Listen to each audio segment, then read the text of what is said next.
And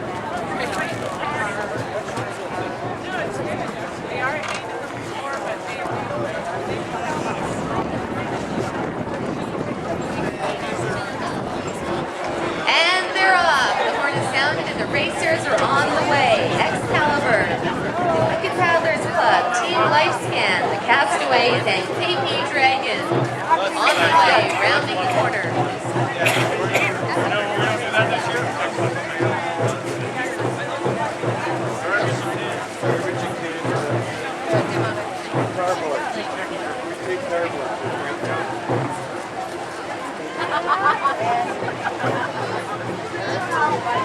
And we see two teams in the lead right now. We can't quite make out who they are from here, but two teams rounding the corner and very close for first place. Let's cheer them on in the third team. So all very close. It's anybody's race right now.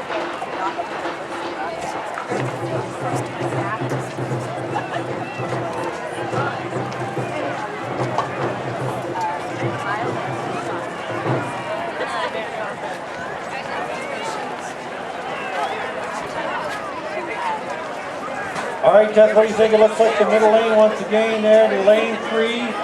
This time maybe lane 2 giving them a run for the money. Those are the lanes to be in, it looks like today. Lane 2. No, lane 3 and 4, yeah. Pulling ahead a little bit right now. In lane 2 we have the Wicked Paddlers Club. All right, ladies and gentlemen, let's hear for these Dragon Boaters as they come down by the grandstand. Once again, let's hear for them loud and proud.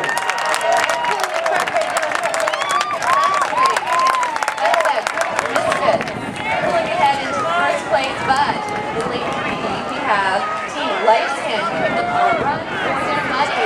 Running to first place away. So let's cheer the teams on. Yes, this looks like putting another water between 3 and 4 for sure. Team LifeScan and those Castaways. That is a very tight race right now. Team LifeScan really giving Let's show you support, ladies and gentlemen. This is going to go down to the wire. Go! Look at that, they're pulling ahead. Team LifeScan is pulling ahead to beat the Castaways. Come on, Castaways! Here we go, coming up to the finish line once again. It's Team LifeScan. Looks like they finished first, followed by Castaways number 2. And in third place, it looks like the Wicked Paddlers Club will have official results very shortly. And fourth place, Excalibur, and fifth place, KP Dragon. We'll have the scores officially later as well as the